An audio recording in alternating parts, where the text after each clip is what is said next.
Theih Akasvani Siahani kan program hi medium wave meter zahni pani point bial pani kilohertz samhazali somria pangale FM 0.1 megahertz puanani ole tuna hian tlai daruk le minute somli ani a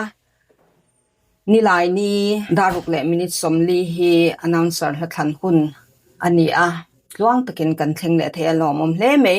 ole tuna chuan he December te kan lo chuang kaya Christmas kan hmalu ka te pathian kai hrai na in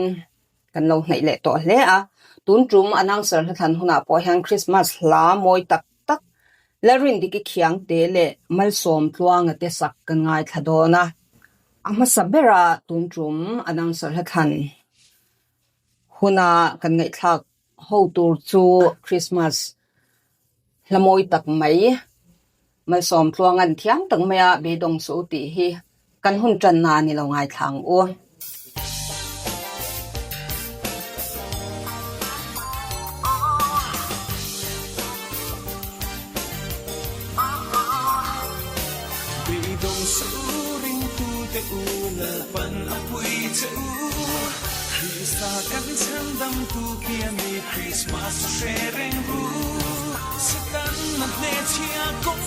Hera be dong su ti malsom tluang sakhi upalam ai me in thalai le no pang jok te moi ti chi ani a in beng ngai thatu te pofe afa nge ka be se ani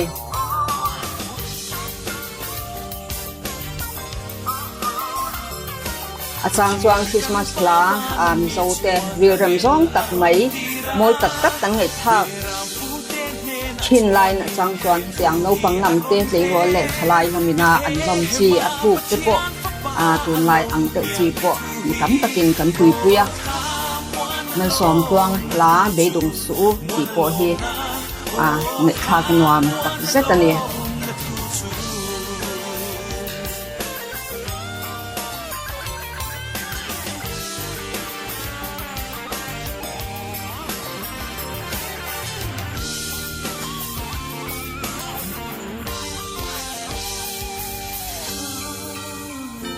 thu te ari moi te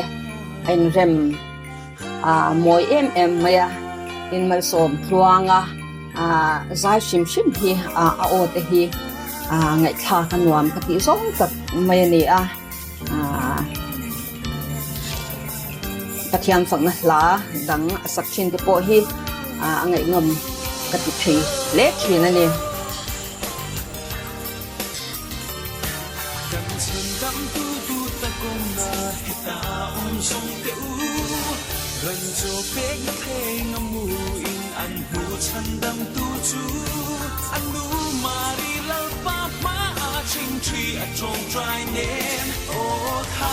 tuna kan hunai thang me be dong su ti ma som thuang sak ang hian ke ni ring tu te po kan ni tin nu na te le ni swa Krista hi har sat chang hon be dong lawa kan ma tang tang chuan lan Krista hi kan nu na mu thein aloin lar zel don ni ole tuna kan ngai thak tak kha be dong su ti ma som thuang sak ani panhina tan chuan zai thiam lar em mai larin diki khiang te in chandam tu pian cham ti thiam tang mel sak hi ngun takin ilo ngai thang u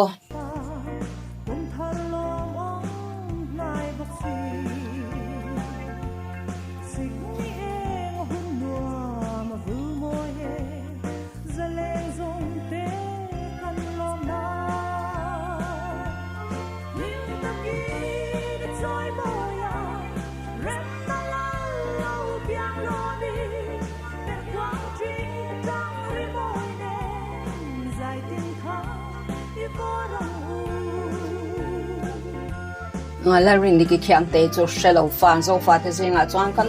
om lo ve an mani hi chu UK London lamah te chung koi nang khosa to awang lai le zwal chuan kan se chewanga Mizo rama rimoi khovela te po lo man chu sang awat don the ang chi sang te chu alakim em ani azai hi engla po sa se zo tang main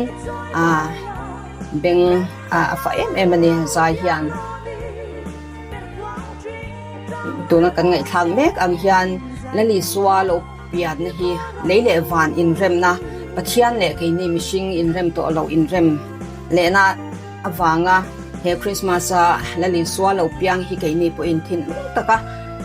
again pathian ne na kan in rem le tharna turte kan mishing puite ne na kan in rem thar le theina turin tung Christmas lo thlen tur po hi kan huak thar le chonga thiam tak meya larin diki khiang te in rimoi chingchang nen ifakang ukan ti kan ngai thla ang hang ke ni po kan hun chawa te eng po ti ila thinlung taka he Christmas lo thlen tur hi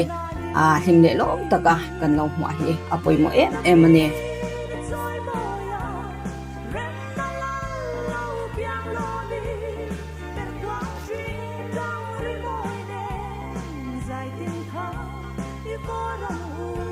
ring tu te tan chuan he Christmas hi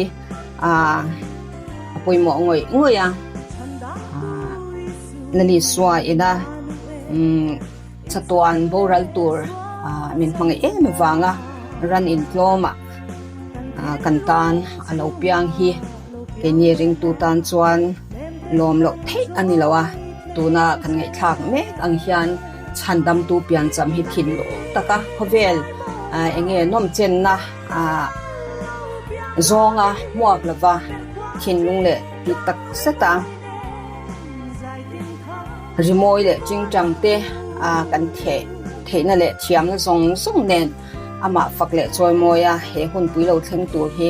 kan hwa poimo tak zetani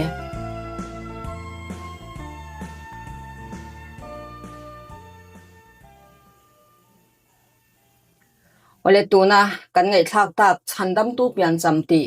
thiam tak meile kham omlo tak me satu kha larin diki khiang te ani